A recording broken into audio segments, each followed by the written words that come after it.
जय मसीह की। मैं विजय रेंगर। मैं अपने प्रभु यीशु मसीह का धन्यवाद करता हूँ जिसने मुझे मौका दिया, जिसकी दया, रहम और कृपा मुझ पर है।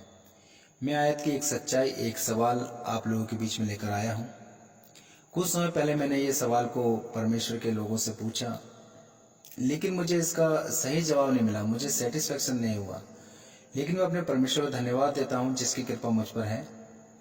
उसने अपनी पवित्र आत्मा के द्वारा और मेरे टीचर पी राज अभिषेक सर द्वारा इस बात को मैंने सीखा और जाना, और आज मेरी आत्मा ने मुझसे कहा कि क्यों ना मैं जिस बात को मैंने सीखी समझी आप तक भी पहुंचाऊं। जिस प्रकार से मैंने बरकत पाई, आप लोग भी बरकत हासिल करें। आज का सवाल कुछ यूं है कि यीशु मसीह ने चंगाई देने के लिए अपनी थूक का इस्तेमाल क्यों किया।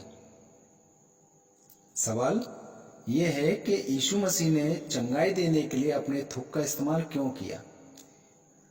इसका जिक्र हमें 3 आयतों में मिलता है, मरकुस 7 का 31, 8 का 23 और यूहन्ना 9 का 6 में। इससे पहले यीशु मसीह ने अपने शब्दों के द्वारा ही लोगों को चंगा किया, मतलब जैसा यीशु मसीह ने कहा वैसा हुआ। यीशु मसीह ने मुर्दों को निकलने के लिए बोला, वो निकल गए। दुष्ट आत्माओं को निकाला। यीशु मसीह ने कहा कि अपनी खाट उठाकर चल फिर, और वो व्यक्ति चलने फिरने लगा। मगर यहाँ ऐसी कौन सी वजह थी जहां प्रभु यीशु मसीह ने अपने थूक का इस्तेमाल किया। आप इस वीडियो को अंत तक जरूर देखिएगा, और मैं विश्वास करता हूं कि आपकी नॉलेज और आपके विश्वास में जरूर उन्नति होगी। तो हम इसके आगे देखते हैं। हम अगर देखें तो ये सवाल अक्सर जो आता है कि प्रभु यीशु मसीह ने क्यों चंगाई करने के लिए थूक का इस्तेमाल किया, क्योंकि प्रभु यीशु मसीह को ऐसा कुछ करने की जरूरत नहीं थी। कई जगह पर हमने देखा कि प्रभु यीशु मसीह ने बोला और लोग चंगे हो गए, जैसा कि हमने ऊपर अभी जिक्र भी किया था। और ऐसे 3 आयत भी हमने ऊपर जिक्र किए हैं, मरकुस 7 का 33, मरकुस 8 का 23 और यूहन्ना 9 का 6। इन सब आयतों में हम देखते हैं कि यीशु मसीह ने यहाँ थूक का इस्तेमाल किया। और अगर हम 8 चैप्टर में देखें, यूहन्ना 8 चैप्टर में, तो यहूदी और फरीसी वगैरह वो यीशु मसीह से बहस कर रहे थे कि यीशु मसीह ये सब शैतानी ताकतों से करते हैं। और बाकी आयतों में देखें तो लोग चंगे होकर सबको बताते हैं कि हम चंगे हुए हैं, और किस तरह से चंगे हुए हैं ये उन लोगों की गवाहियां थी, है ना। लेकिन ये जो 3 वचन हैं यही सिर्फ हमको स्पेशल थूक के बारे में बताते हैं। और सबसे बड़ी बात यह है कि कोई भी इस जगह पर ये पॉइंट नहीं उठाता है कि ये क्या तरीका है थूक के इस्तेमाल से लोगों को चंगा करते हैं। ये पॉइंट क्यों नहीं उठाते।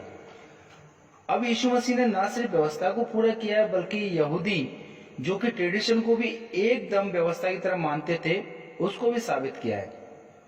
उन ट्रेडिशन में एक ओल्ड ट्रेडिशन था जिसमें रिटन तोरा और ओरल तोरा शामिल है। रिटन तोरा वो है जो यहूदी लोग बाइबल के पुराना नियम उत्पत्ति से लेकर व्यवस्था विवरण तक की किताबों को कहा जाता है। और दूसरा ओरल तोरा जो ये लोग जवानी तौर पर जो बनाते चले आए थे, और इसको भी व्यवस्था की तरह फॉलो करने लगे। जैसे सबत के दिनों में घर से नहीं निकलना, या इनको क्या करना चाहिए अभी समय में, तो काफी ऐसी व्यवस्था इन्होंने अपने खुद मुंह जवानी इन्होंने तैयार की। और ऐसी व्यवस्थाओं को भी इन्होंने ओरल ट्रेडिशन में जोड़ दिया गया कि व्यवस्था को किस तरह से पूरा किया जा सकता है, या अगर व्यवस्था पूरी नहीं हो रही है तो उसके लिए भी इन्होंने कोई ना कोई रास्ते निकाल लिए कि अगर आप ये नहीं कर सकते तो कुछ और कर सकते हो व्यवस्था को पूरा करने के लिए। ऐसे कई चीजों में, ऐसी कई बातों में ये ओरल ट्रेडिशन को लेकर आते थे और इनको फॉलो भी करते थे। अगर हम देखें मरकुस 7 का 1 से 13 में यीशु मसीह ने इनको डांट भी लगाई थी कि अपने बनाए हुए ट्रेडिशंस को इतना फॉलो करते हो कि परमेश्वर की दी हुई व्यवस्था को टाल देते हो। इन ओरल ट्रेडिशन में एक ऐसा भी ट्रेडिशन था कि जो भी घर का पहलौठा होता है उसके थूक में जो उसकी लार होती है उसमें चंगा करने की सामर्थ्य होती है। यानी कि ऐसा व्यक्ति जो पहलौठा है और उस व्यक्ति के थूक में इस प्रकार की सामर्थ्य होती है कि वो किसी व्यक्ति को चंगा कर सकता है। जबकि ये बातें सिर्फ सुनी ही थी, आज तक कभी किसी व्यक्ति ने ऐसा काम करके नहीं दिखाया, ऐसी चंगाई किसी व्यक्ति के द्वारा नहीं हुई। अच्छा, ये बात मैं यूं ही नहीं कर रहा हूं। अगर हम इसे देखें तो यहूदी लोग तालमुड की सभी व्यवस्था को फॉलो करते हैं। तालमुड उसमें देखें, बाबा बतरा नाम की एक किताब है, उस बाबा बत्रा में 8 चैप्टर 126वीं आयत में भी इस बात का जिक्र है कि यहाँ पर उनकी ऐसी मान्यता थी कि जो भी घर का पहलोटा है उसके थूक में चंगाई करने की सामर्थ्य होती है। जो भी घर का पहलोटा है उसके थूक में चंगाई करने की सामर्थ्य होती है।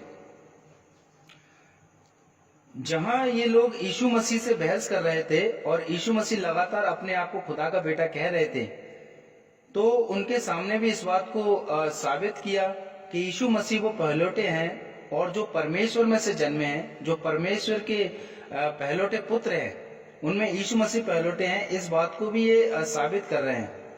इसलिए यीशु मसीह इन 3 जगहों में थूक का इस्तेमाल किया। ये तो एक बात हो गई। दूसरी बात ये भी कि कई बार यीशु मसीह ने सिर्फ बोला और बोलने से लोग चंगे हुए, और कई जगह पर प्रभु यीशु मसीह ने कुछ एक्शंस किए जिसमें कुछ टाइम लगता है। ऐसा नहीं कि उनसे बोला कि चल उठ फिर, और वो बंदे चलने फिरने लगे। ऐसा किया प्रभु यीशु मसीह, लेकिन यहाँ पर जहाँ पर एक्शंस किए वहां पर तो समय नहीं लग रहा ना, वहां तो समय ज्यादा लग रहा है। तो जहां पर समय ज्यादा लग रहा है, जैसे किसी व्यक्ति को लेकर आना है, किसी को लेकर के जाना, या उस व्यक्ति से बोलना कि जैसे अपने एक आयत में देखते हैं कि एक व्यक्ति को उसकी आंख पे मिट्टी को थूक से सांधा और उसकी आंखों पे लगाई और उस व्यक्ति को बोला कि सिलो के कुंड में जाकर धोआओ। तो ये क्या, एक एक्शन है। और उस एक्शन को देखे तो उसमें उस व्यक्ति के विश्वास का लेवल जो है वो बढ़ता जाता है।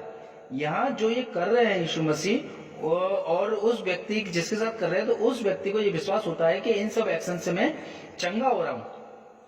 तो बात यहाँ ये है कि ऐसा बंदा जो विश्वास में कमजोर है, तो उसको ऐसे एक्शंस के साथ उसको चंगा किया जाए तो धीरे धीरे उसके विश्वास में बढ़ोतरी हो सकती है। उसको चंगा किया और बोले अब क्या दिख रहा है, वो बोला पेड़ नजर आ रहे चलते फिरते, उसे ठीक से नहीं नजर आ रहा था, धुंधला धुंधला सा दिख रहा था।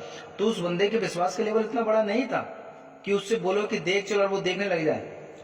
लेकिन वहीं पर ही अगर हम देखें तो कुछ लोगों का विश्वास इतना ज्यादा था कि प्रभु यीशु मसीह ने बोला कि चल उठ फिर, और वो लोग चलने फिरने लगे। मुर्दों को कहा और वो लोग जिंदा हो गए। तो कई प्रकार के ऐसे काम किए प्रभु यीशु मसीह ने, क्योंकि और वो लोग वहां पर हुए भी क्योंकि उन लोगों का विश्वास बहुत ज्यादा था। लेकिन जिन लोगों का विश्वास कम था उसको यीशु मसीह ने वहां पर ऐसे एक्शन परफॉर्म किए जिससे लोग समझ सके कि हमारे बाकी में हम लोग चंगाइया हो रही है हमारे साथ में, और उन लोगों के विश्वास में बढ़ोतरी हो सके। ये दो वजह है। रही बात थूक वाले की, थूक क्यों इस्तेमाल किए, इसकी वजह यही है जो केवल ट्रेडिशन में थी। फरीसी लोग ये समझकर देखते हैं कि ओरल ट्रेडिशन में पहलोटे के थूक में हीलिंग प्रॉपर्टीज होती है। हीलिंग प्रॉपर्टीज मतलब चंगाई करने की सामर्थ्य होती है। ये बात वो जानते थे, लेकिन ऐसा किसी ने अभी तक नहीं किया था। ये सिर्फ बनी हुई बात थी। मतलब अभी तक हम देखें तो यीशु मसीह से पहले किसी व्यक्ति ने अपनी थूक की लाट से किसी व्यक्ति को चंगा नहीं किया। लेकिन इसी को अगर हम अपने तालमुड की किताब में बाबा बत्रा 126वीं में देखे तो ये बात वहां पर लिखी हुई है, इनके शरीयत में या उनकी व्यवस्था में लिखा हुआ है। लेकिन यीशु मसीह ने ही साबित किया कि वही परमेश्वर के पहलोटे पुत्र हैं और उनके थूक में चंगा करने की सामर्थ्य है, जैसे कि उनके ट्रेडिशन में था। इसलिए यीशु मसीह ने वहां पर थूक का इस्तेमाल किया। हम इस पूरे आयत में अगर देखें, हमने इस पूरे अभी जो भी हमने इसको बोला है उस चीज को हम देखें तो यहाँ पर साफ साफ नजर आता है कि यहाँ पर एक तो लोगों के विश्वास को देख करके परमेश्वर ने किया वहां पर कि लोगों का विश्वास जहाँ कम था तो वो लोग एक ऐसे एक्शंस को देख करके अपने उनके विश्वास में बढ़ोतरी हो सके और वो लोग चंगाई को एक्सेप्ट करें। और दूसरी चीज कि वहां पर जो लोग खड़े थे, जो लोगों ने अपने खुद के उन्होंने ट्रेडिशंस बनाए हुए थे और उस ट्रेडिशन को फॉलो करते थे, उसको ही वहां पर प्रभु यीशु मसीह ने प्रूव किया है। तो यहाँ पर बस यही इतना है। इससे अगर इसमें अगर कहीं आपको कुछ लगता है तो आप पूछ सकते हैं। और मैं विश्वास रखता हूँ प्रभु यीशु मसीह में कि ये वीडियो आपकी आत्मिक उन्नति में बढ़ोतरी करेगी और परमेश्वर आप सभी को आत्मिक उन्नति प्रदान करे। God bless you.